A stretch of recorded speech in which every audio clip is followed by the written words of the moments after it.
शांति।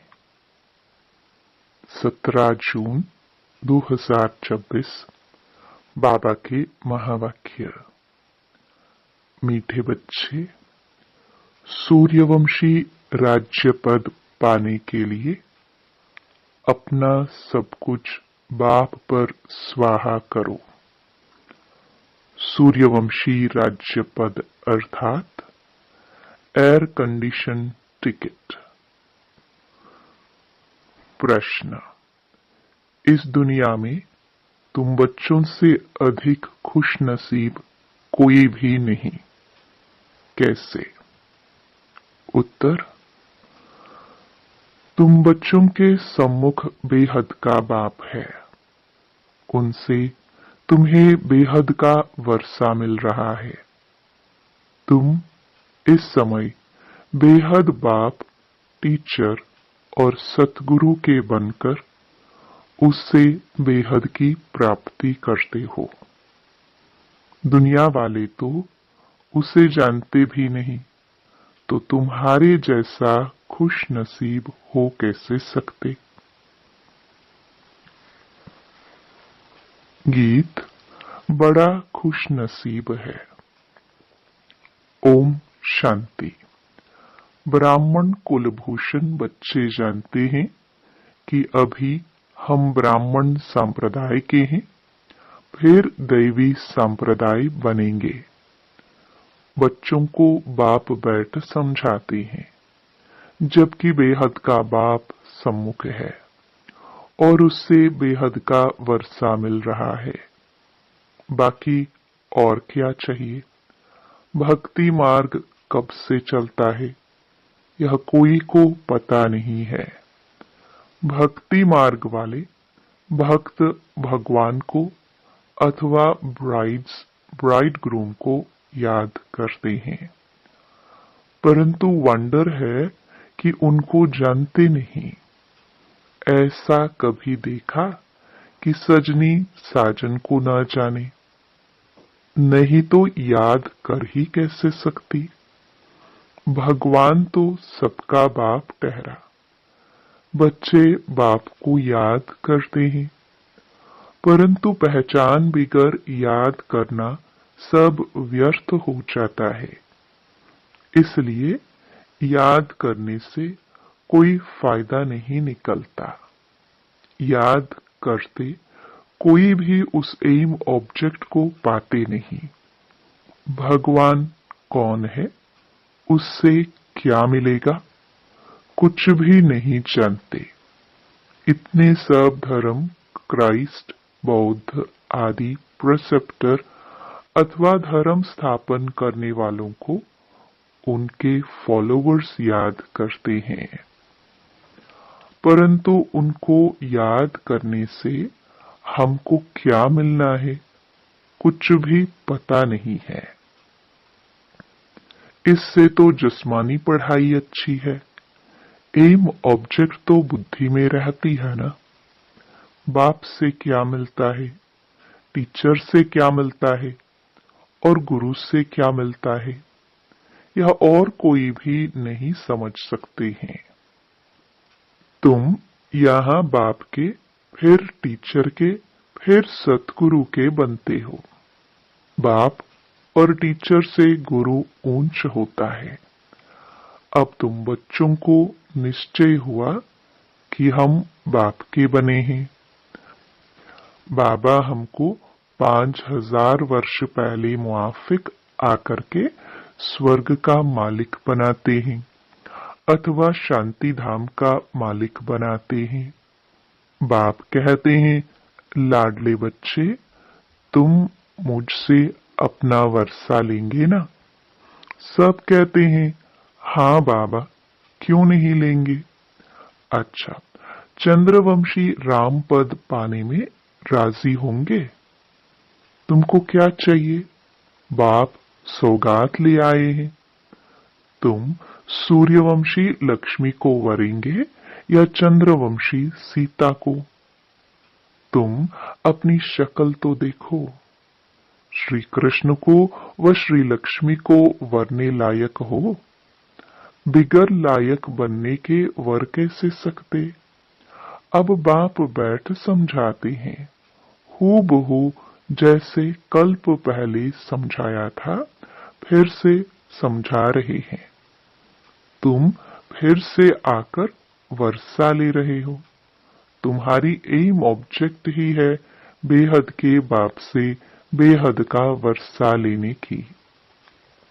वह है सूर्यवंशी राज्य पद, सेकंड ग्रेड है चंद्रवंशी। जैसे air condition first class second class होते हैं ना, तो सतयुग की पूरी राजधानी एयर कंडीशन समझो। एयर कंडीशन से ऊंच तो कुछ होता नहीं, फिर है फर्स्ट क्लास। तो अब बाप कहते हैं, तुम एयर कंडीशन का सूर्यवंशी राज्य लेंगे व चंद्रवंशी फर्स्ट क्लास का। उससे भी कम तो फिर सेकंड क्लास में नंबरवार वारिस बनो, फिर तुम पीछे पीछे आकर राज्य पाएंगे। नहीं तो थर्ड क्लास प्रजा, फिर उनमें भी टिकट रिजर्व होती है।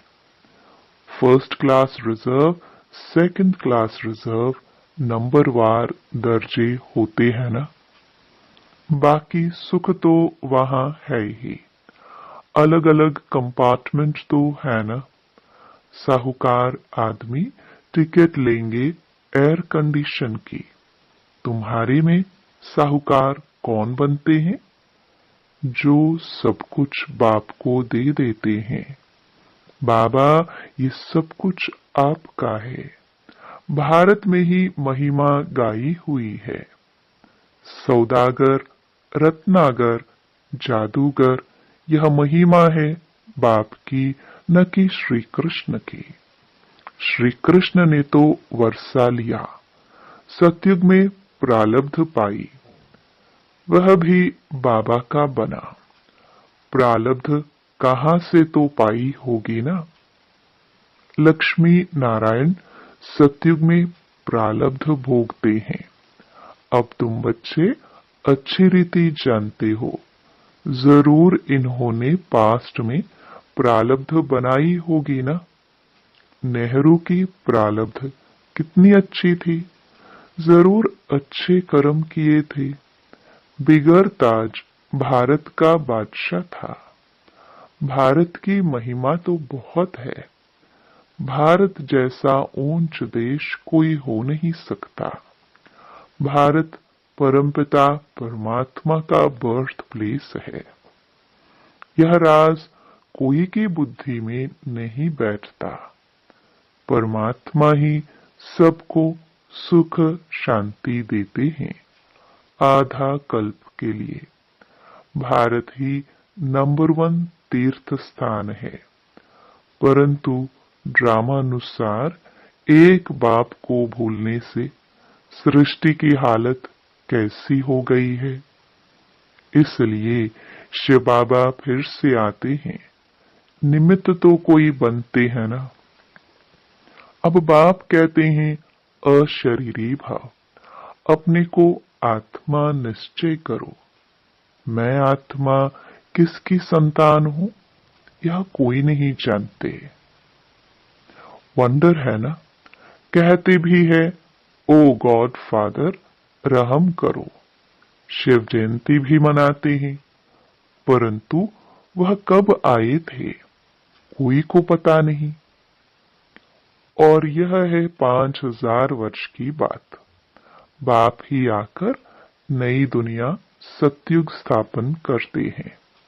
सतयुग की आयु लाखों वर्ष तो है नहीं, तो घोर अंधियारा है ना। गीता का उपदेश कितने आकर सुनते हैं, परंतु न पढ़ाने वाले न पढ़ने वाले कुछ समझते हैं। बाप कितना सहज कर समझाते हैं, सिर्फ बाप को याद करो। गृहस्थ व्यवहार में रहते कमल फूल समान बनो।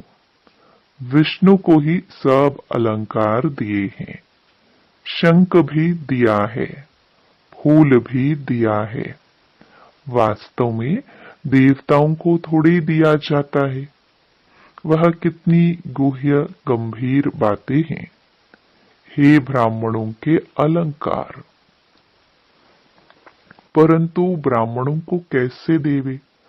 आज ब्राह्मण हैं, कल शूद्र बन पड़ते हैं। ब्रह्मा कुमार ही शूद्र कुमार बन पड़ते हैं। माया देरी नहीं करती। अगर कोई गफलत की, बाप की श्रीमत पर न चला, बुद्धि खराब हुई, माया अच्छी तरह चमाट मार मुंह फेर देती है। मनुष्य गुस्से में कहते हैं ना, थप्पड़ मार मुंह फेर दूंगा, तो माया भी ऐसी है। बाप को भूले और माया 1 सेकंड में थप्पड़ मार मुंह फेर देती है। 1 सेकंड में जीवन मुक्ति पाते हैं। माया सेकंड में जीवन मुक्ति खत्म कर देती है। कितने अच्छे अच्छे बच्चों को माया पकड़ लेती है। देखती है वहां गफलत में है तो झट थप्पड़ लगा देती है। बाप तो आकर पुरानी दुनिया से मुंह फिराते हैं। लौकिक बाप कोई गरीब होता है, पुरानी झोपड़ी में रहते हैं, फिर नया बनाते हैं, तो बच्चों की बुद्धि में बैठ जाता है, बस अब नया मकान तैयार होगा, हम जाकर बैठेंगे, यह पुराना तोड़ देंगे। अब बाप ने तुम्हारे लिए हथेली पर बहिश्त अथवा वैकुंठ लाया है। कहते हैं लाडले बच्चे आत्माओं से बात करते हैं। इन आंखों द्वारा तुम बच्चों को देख रहे हैं। बाप समझाते हैं मैं भी ड्रामा के वश हूं। ऐसे नहीं ड्रामा के बगैर कुछ कर सकता हूं। नहीं, बच्चे बीमार पड़ते हैं, ऐसे नहीं मैं ठीक कर दूंगा, ऑपरेशन करने से छुड़ा दूंगा। नहीं, कर्म भोग तो सबको भोगना ही है। तुम्हारे ऊपर तो बोझा बहुत है, क्योंकि तुम सबसे पुराने हो। सतो प्रधान से एकदम तमो प्रधान बने हो। अब तुम बच्चों को बाप मिला है, तो बाप से वर्षा लेना चाहिए। तुम जानते हो कल्प कल्प ड्रामानुसार हम बाप से वर्षा लेते हैं। जो सूर्यवंशी चंद्रवंशी घराने के होंगे वह अवश्य आएंगे। जो देवता थे फिर शूद्र बन गए हैं, फिर वही ब्राह्मण बन दैवी संप्रदाय बनेंगे। यह बातें बाप बगैर कोई समझा ना सके। बाप को तुम बच्चे कितने मीठे लगते हो। कहते हैं तुम वही कल्प पहले वाले मेरे बच्चे हो। मैं कल्प कल्प तुमको आकर पढ़ाता हूँ। कितनी वंडरफुल बातें हैं। निराकार भगवान वाच। शरीर से वाच करेंगे ना।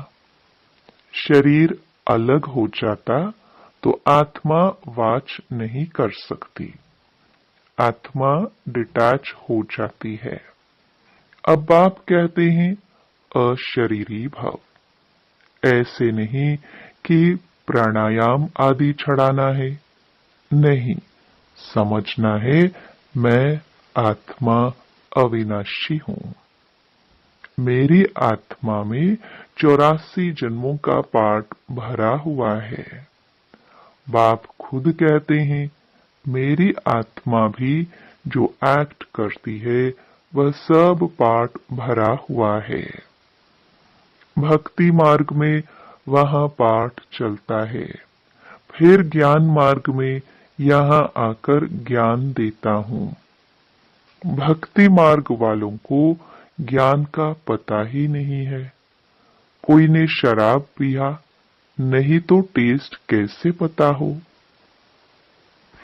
ज्ञान भी जब लेवे तब पता पड़े। ज्ञान से सद्गति होती है तो जरूर ज्ञान सागर ही सद्गति कर सकते हैं। बाप कहते हैं, मैं सर्व का सद्गति दाता हूँ। सर्वोदय लीडर है ना। कितने किस्म किस्म के हैं। वास्तव में तो सर्व पर दया करने वाला बाप है। बाप से कहते हैं, हे भगवान रहम करो, तो सब पर रहम वो करते हैं। बाकी सब हैं हद के रहम करने वाले। बाप तो सारी दुनिया को सतो प्रधान बनाते हैं। उसमें तत्व भी सतो प्रधान बन जाते हैं। यह काम है ही परमात्मा का। तो सर्वोदया का अर्थ कितना बड़ा है। एकदम सब पर दया कर लेते हैं। स्वर्ग की स्थापना में कोई भी दुखी नहीं होता है। वहां नंबर 1 फर्नीचर, वैभव आदि मिलते हैं। दुख देने वाले जानवर, मक्खी आदि कोई नहीं होते। वहां भी बड़े आदमी के घर में कितनी सफाई रहती है। कभी तुम मक्खी नहीं देखेंगे। कोई मच्छर आदि घुस न सके। स्वर्ग में कोई की ताकत नहीं जो आ सके। गंध करने वाली कोई चीज होती नहीं। नेचुरल फूलों आदि की खुशबू रहती है। तुमको सूक्ष्म वतन में बाबा शुभिरस पिलाते हैं। अब सूक्ष्म वतन में तो कुछ भी है नहीं। ये सब साक्षात्कार है। वैकुंठ में कितने अच्छे अच्छे फूल बगीचे आदि होते हैं। सूक्ष्म वतन में थोड़े ही बगीचा रखा है। ये सब है साक्षात्कार।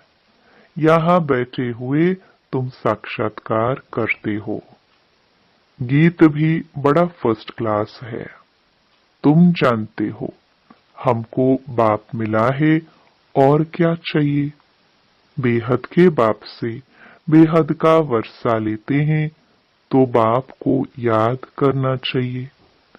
बाप की मत मशहूर है। श्रीमत से हम श्रेष्ठ ते श्रेष्ठ बनेंगे।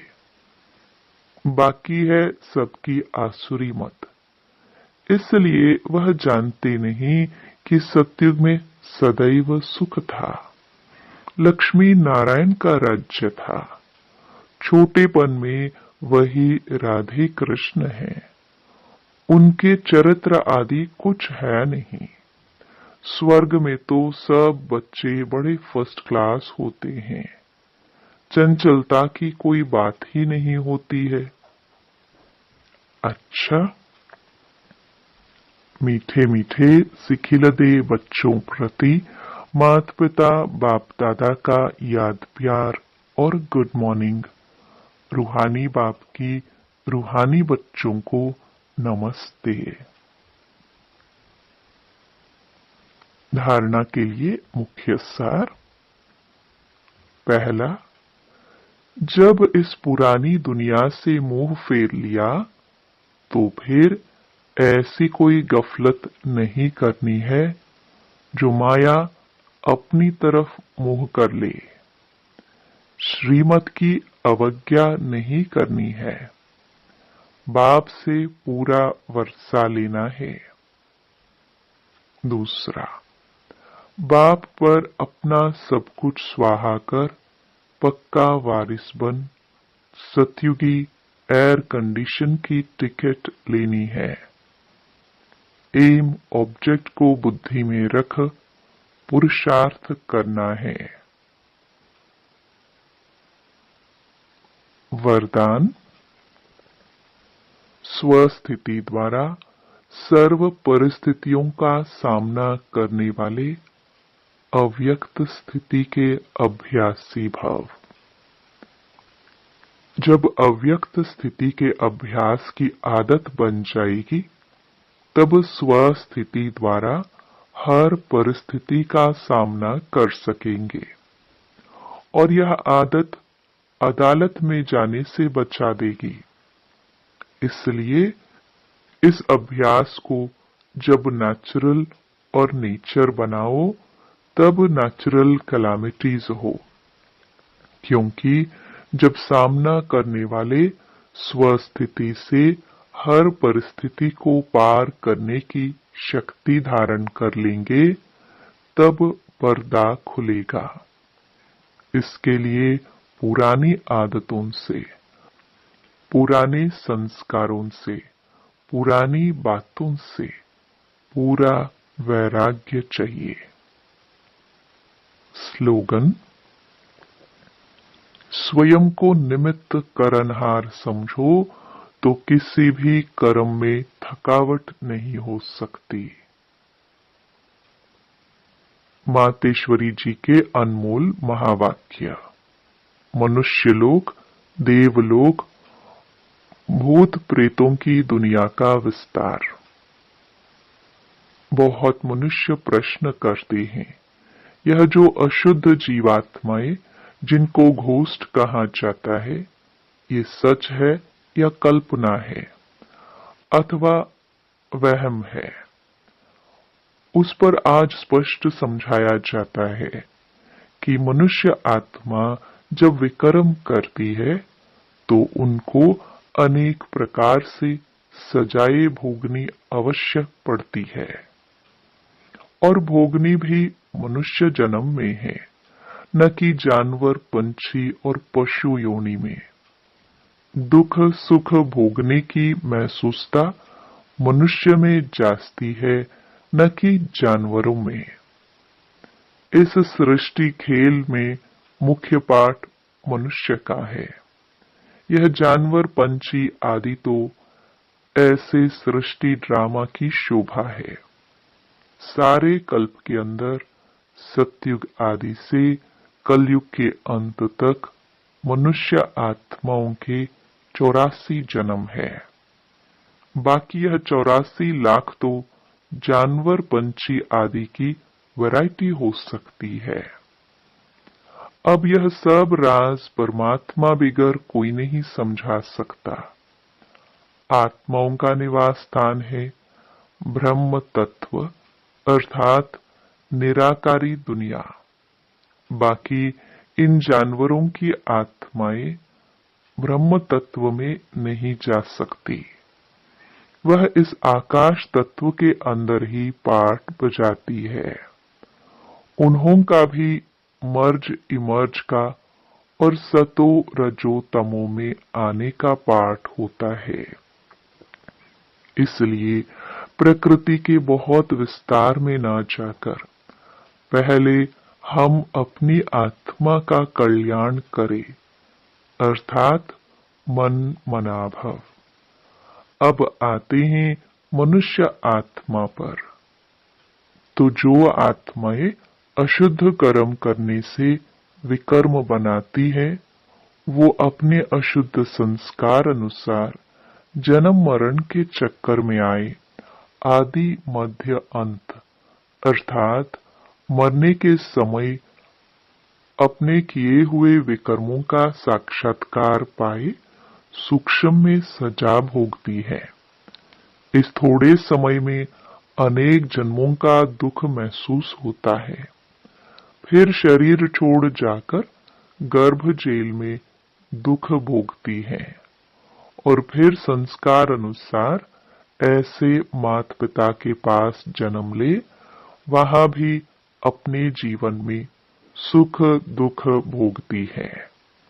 इसको कहा जाता है आदि मध्य अंत। परंतु कोई कोई आत्मा को जल्दी शरीर नहीं मिलता है।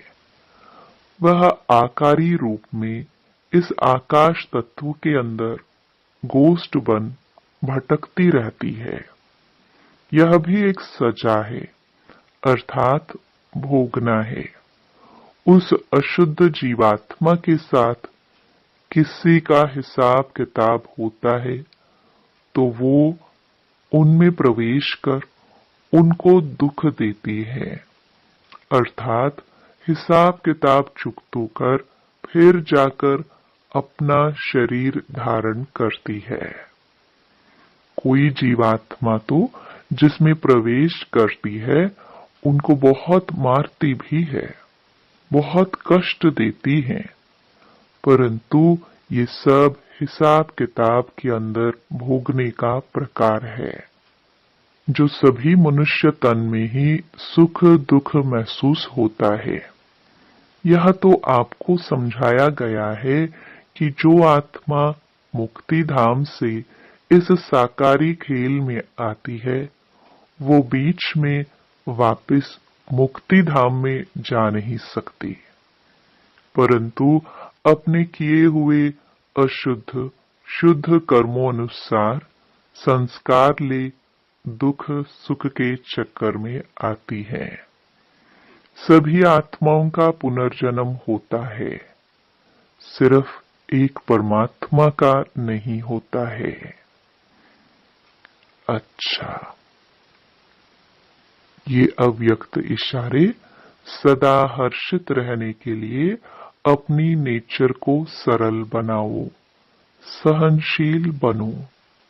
बाप दादा को सबसे प्यारे साफ दिल वाले बच्चे हैं। साफ दिल सदा बाप दादा के दिल तक नशीन है।